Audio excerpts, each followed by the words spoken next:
The call came at 8:47 on a Thursday morning while I was standing at the laundry room folding my son's shirts. I know the exact time because the little clock on the dryer had been running 3 minutes fast ever since my husband Carl passed, and I'd never once gotten around to fixing it. Small things like that had a way of staying broken once you were the only one in the house. I almost let it go to voicemail. I didn't recognize the number, and I had laundry to finish and a casserole to start before my son and his wife got home from work. But something made me pick up. "Mrs. Delaney?"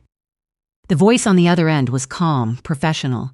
"This is Warren Alderson, attorney for the estate of Thelma Holt. I'm calling with some important news regarding your aunt." My hands went still on the shirt I was folding. Aunt Thelma. My mother's older sister, 83 years old and sharp as a tack, living alone in that little stucco house in Sedona, with her 2 cats and her collection of crossword puzzle books. The woman who had called me every single Sunday evening for the past 5 years, ever since Carl's heart attack, without fail, even when I told her I was fine. Especially when I told her I was fine. She passed away on Monday, he said, peacefully in her sleep. I sat down right there on top of the clean laundry pile. Monday. 3 days ago, I hadn't known. Mr. Alderson gave me a moment. Then he continued. Aunt Thelma had left a will, recently updated. I was the sole beneficiary. Her home in Sedona, appraised at just over $590,000. A rental property in Mesa she'd inherited from her own parents. A brokerage account she'd been quietly building for 30 years. Combined, he said, approximately $1.75 million. The number didn't register the way you'd think. I wasn't imagining vacations or a new car. My first thought, the very first one, was my son. Andrew was 37 years old, and he'd been sleeping in the 3rd bedroom of my house for 4 months. He and his wife, Jillian, had lost their apartment when his landscaping business folded, and they were sitting under $26,000 of credit card debt that wasn't going anywhere fast. I'd taken them in without hesitation. Of course I had. He was my only child. Now I could actually help him. Pay off those cards. Give him breathing room to start over properly. Maybe put something toward a down payment on a place of their own. I thanked Mr. Alderson and told him I'd come in Friday to begin the paperwork. Then I sat there a moment longer, holding the phone against my chest, thinking about Aunt Thelma, about how she'd never once made me feel like a burden on those Sunday calls, even when I was crying so hard I could barely speak. About the birthday card she'd sent last year with a pressed wildflower tucked inside and a note that said, "You are more resilient than you know." I missed her already. I had missed her before I even found out she was gone. I stood up and walked toward the hall, my heart doing something it hadn't done in a long while, something close to hope. That's when I saw the brochure. It was sitting on the hall table next to the basket where we keep the mail. A glossy trifold for a place called Pines at Saguaro Ridge. Senior Living Community, Tucson. I picked it up, confused. Neither of my grandchildren lived nearby. I didn't know anyone looking at senior facilities. I started to set it back down when I noticed the handwriting in the margins. Jillian's neat, precise script. 3-bedroom house, approx. Monthly fee, $2,800. SS plus pension should cover. Darla says waiting list moves fast for family referrals. A cold feeling spread up from the base of my spine. I stood there another moment. Then I heard their voices drifting from the garage. The door between the kitchen and garage was cracked open. I hadn't heard them come home early. I should have announced myself. I know that. But something in Jillian's tone, that particular flat efficiency she sometimes had when she thought she was alone, made me stop. All I'm saying is that this house is too much for one person, she was saying. 3 bedrooms, a yard she barely uses. She's in there alone every single day, Andrew. That's not healthy. She likes her space, my son said. He sounded tired. There's a difference between space and isolation. A pause. I could picture Jillian in my mind, standing with her arms crossed the way she did when she'd already decided something. Pines at Saguaro Ridge is beautiful. Darla gave me a full tour. They have a garden club, a library cart, movie nights. She'd have people her own age around her. She has people. She has Shirley. She has her book group on Wednesdays. That's not the same thing, and you know it. Another pause. Andrew, your mom takes blood pressure medication. She's on something for anxiety since your father died.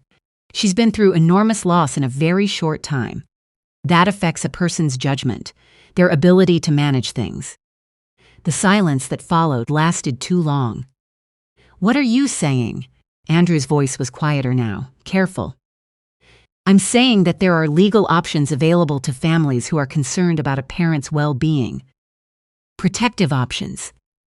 My cousin's husband is a paralegal. He says a doctor's note citing her conditions, combined with a signed statement from you as her only child, would be enough for a judge to grant temporary guardianship. Just temporary. Just to make sure she's taken care of properly. You're talking about guardianship. Andrew said it like he was tasting something he'd never tried before and wasn't sure about. I'm talking about protecting her. She doesn't need protecting. She ran the entire reference department at Catalina High for 31 years, Jillian. That was before Carl died. A beat. We could use the money from selling this house to clear our debt and actually get our lives started, Andrew. We can't keep living like this. I didn't marry you to still be doing this at 40. I stopped listening. I turned and walked back to the laundry room on legs that didn't feel like mine. I closed the door softly behind me. Then I sat on the floor with my back against the dryer and I let myself cry. But only for 5 minutes. I'd given myself that rule after Carl died and I'd kept it every time since. 5 minutes, then you get up. At the 4-minute mark, I picked up my phone and called Shirley. She was at my door within the hour. Carl's younger sister, 61 years old, retired from teaching 4th grade, still sharp enough to win 3 straight games of Scrabble against me every Thursday night. She took one look at my face when she walked in and said, "Kitchen table, I'll make the coffee." I told her everything, the brochure, the margin notes, every word I'd heard through the cracked garage door. Shirley wrapped both hands around her coffee mug. "You need an attorney," she said. "Not next week. Tomorrow." I don't even know where to start. She was already reaching for her phone. My friend Pauline used Rebecca Stern for her estate after her mother died. She said she was the best family law attorney in Pima County. I'm texting you the number right now. That Friday, instead of driving to Mr. Alderson's office, I drove to Rebecca Stern's office in Midtown Tucson. She was somewhere in her mid-40s, direct in the way people are when they've seen too much of human nature to bother softening things unnecessarily. She listened without interrupting. When I finished, she set down her pen. "What you're describing is a textbook elder financial abuse setup," she said, "and we're going to make sure it goes nowhere." She walked me through everything. The inheritance from Aunt Thelma would go into an irrevocable trust immediately. My own house would be transferred into the same trust. A new will directing my estate to the Tucson Public Library Foundation and a scholarship in Carl's name at Rincon High School, where he'd coached junior varsity baseball for 9 years, and a preemptive declaration of competency. Documentation filed in advance that would undercut any guardianship claim before it could gain traction. "They'll argue a doctor they approve of needs to evaluate you," she said. "We'll get there first." Monday morning, I sat across from my doctor of 12 years in an examination room I knew as well as my own kitchen. She ran me through the cognitive assessments, asked me about my medications, reviewed my recent labs. When she was done, she pulled off her reading glasses and gave me the expression she usually reserved for good news. "Florence, you are one of the sharpest 67-year-olds I see in this practice. Your blood pressure is well managed. Your anxiety, in context of grief, is appropriately treated. There is absolutely nothing here that would support a guardianship filing. Rebecca had her report by Tuesday afternoon. That same evening, I made chicken and dumplings for dinner. My mother's recipe, the one she'd made every fall from the time I was small. The kind of recipe that takes most of the afternoon and fills the whole house with something that smells like being taken care of. We sat at the dining room table, the three of us. Jillian served herself and checked her phone twice before she set it down. Andrew asked how my day had been. I said quiet but productive. Then, over the second helping, Jillian mentioned pines at Saguaro Ridge. She did it gently, warmly, even, framing it as concern, as something she and my son had been discussing because they cared. She said her cousin Darla had just given her a full tour, and it was really a lovely place. She said they had a wonderful library. As a matter of fact, I said, setting down my fork, I've been thinking about the future, too. I met with an estate attorney this week. Rebecca Stern. Do you know her practice? She came highly recommended. We talked about protecting assets, updating my will, getting everything organized while I'm still in a position to do it clearly. The room changed temperature. An attorney, Jillian said. Her voice was still pleasant. Her eyes were not. It seemed like the responsible thing, especially now that my aunt has passed and there are some financial matters to sort through. I picked my fork back up. This gravy came out really well tonight. Andrew, you want more? He said yes. He didn't look at his wife. That Friday, Jillian's brother Todd came by unannounced. He was wearing a sport coat and carrying a soft leather portfolio, which struck me as an odd choice for a casual family visit. I said hello and made myself scarce upstairs while they settled in the living room. I stood at the top of the stairs and listened. I'm not ashamed of that. Todd had forms. Temporary guardianship paperwork, he explained, presented in the smooth language of someone who'd rehearsed this. He said it was precautionary.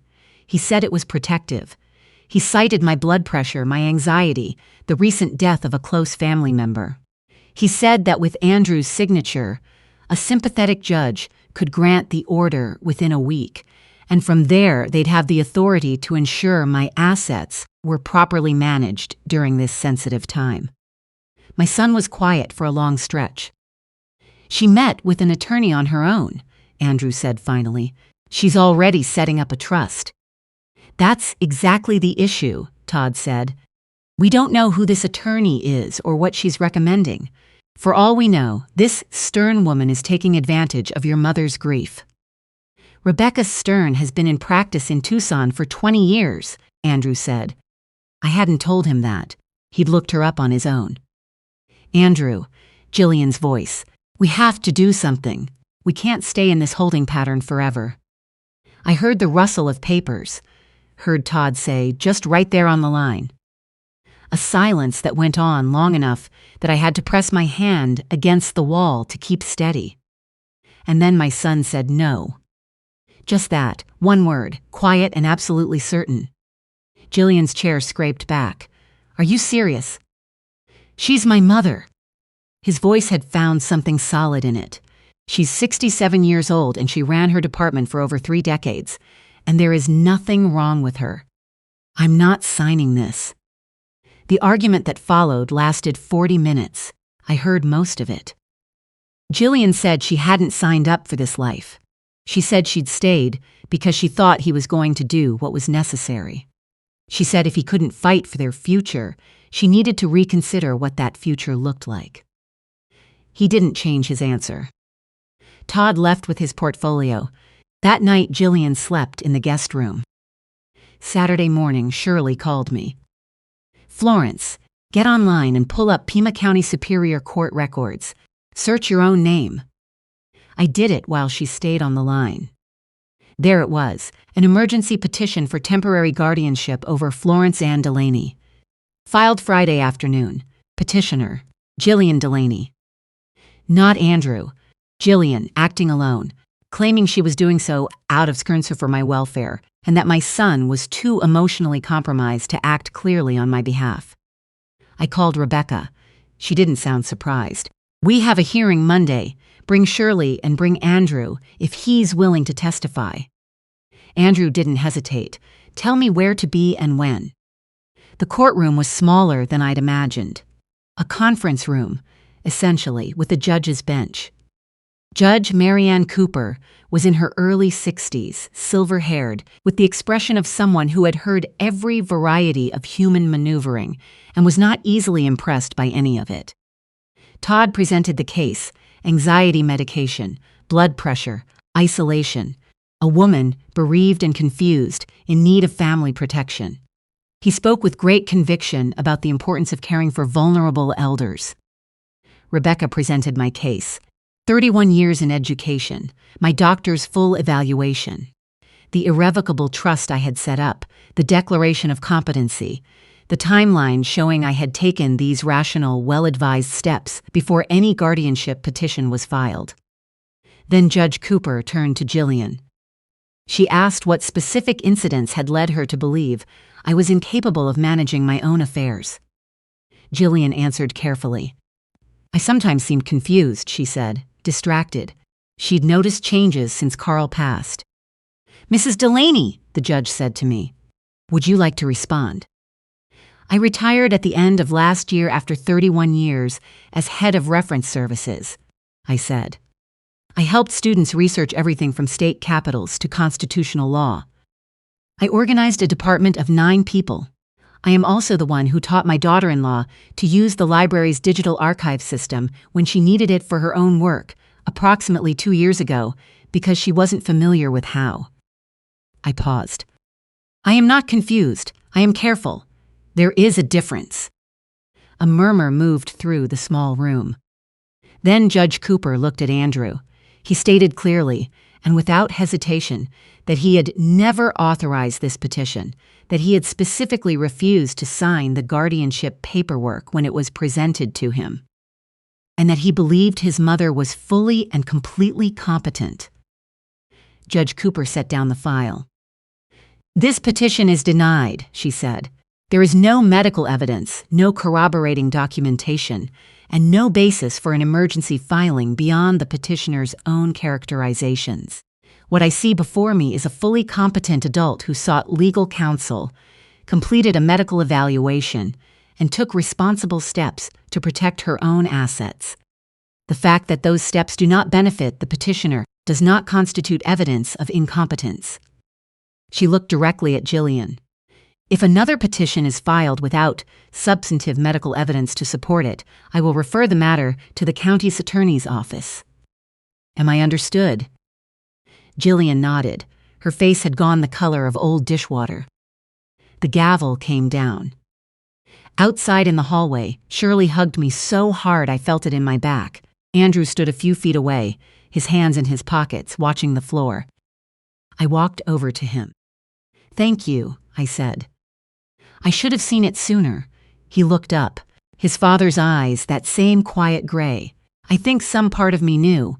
I just didn't want to look." Jillian left Tuesday.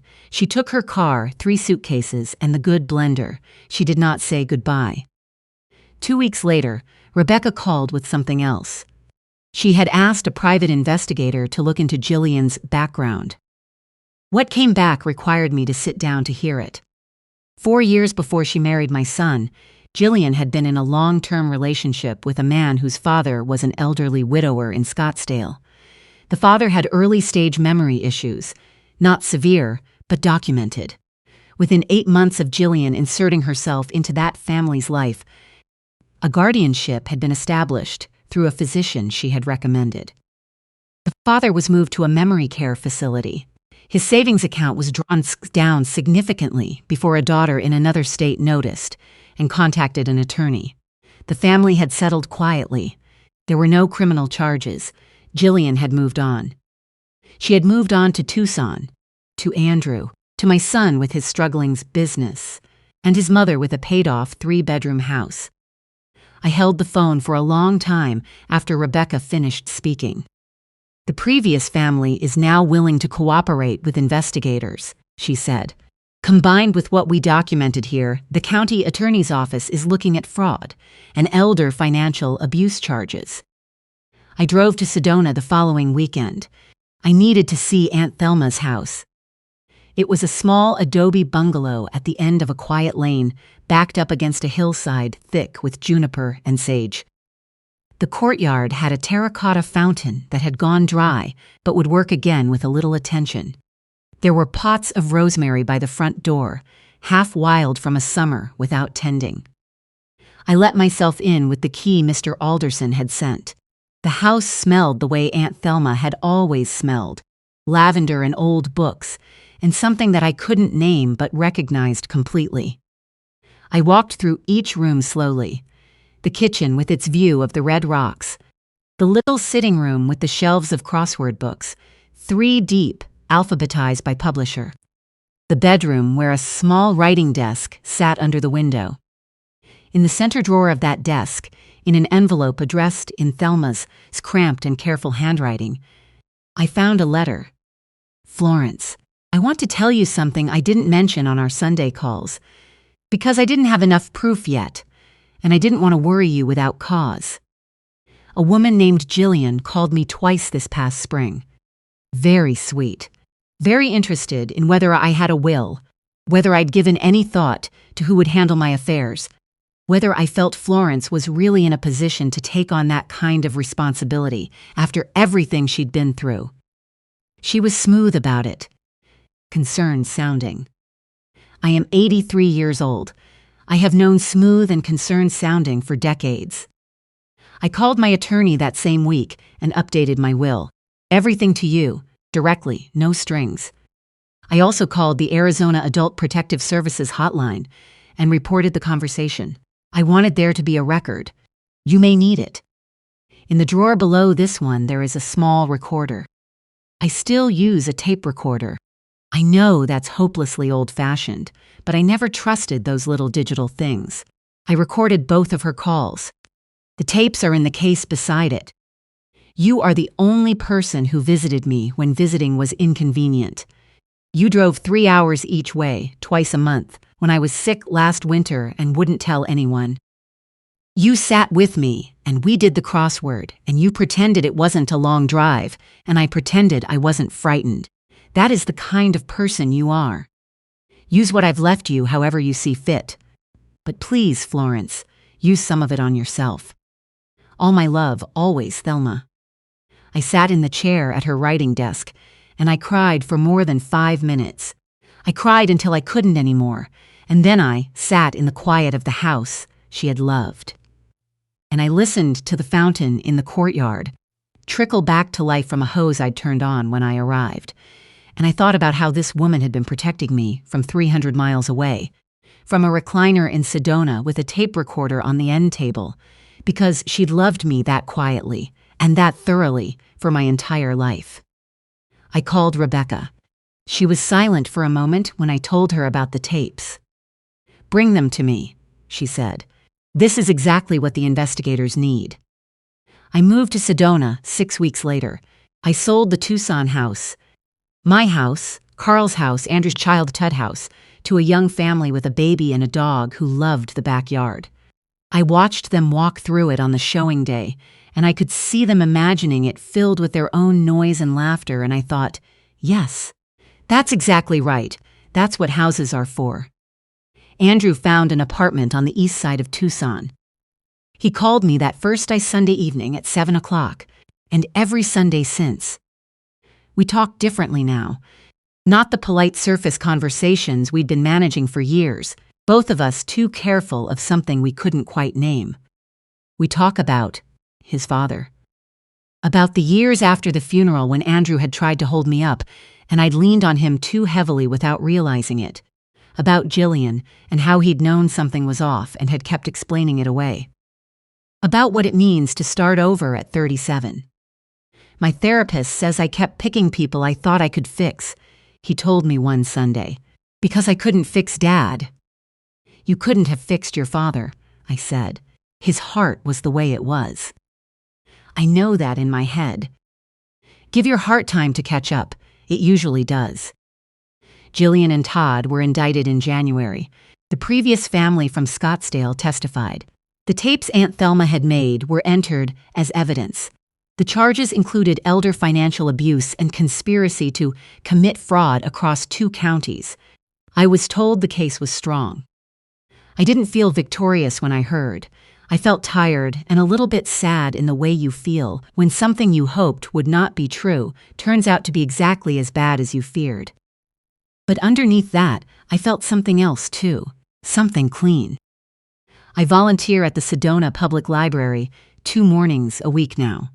The reference section is modest, but I've already reorganized 3 shelving units and submitted a proposal for a local history archive project, which the director approved last month with an enthusiasm that made me feel 20 years younger.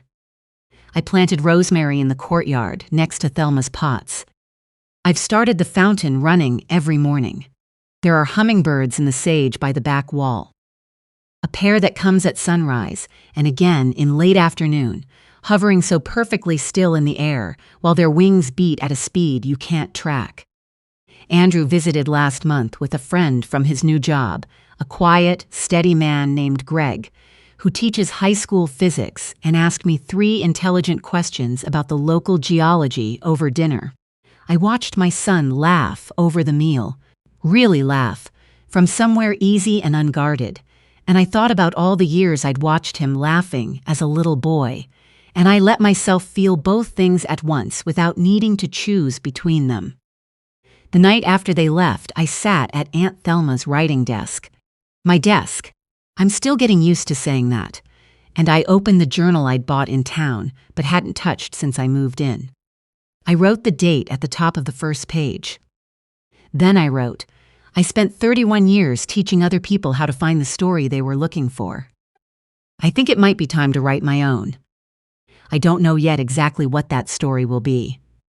But I am 67 years old, and I am living in a house full of afternoon light and the sound of running water, in a town where the rocks turn the color of fire at sunset. And for the first time in a very long time, I feel like the next chapter is mine to decide. That feels like enough. That feels like exactly enough.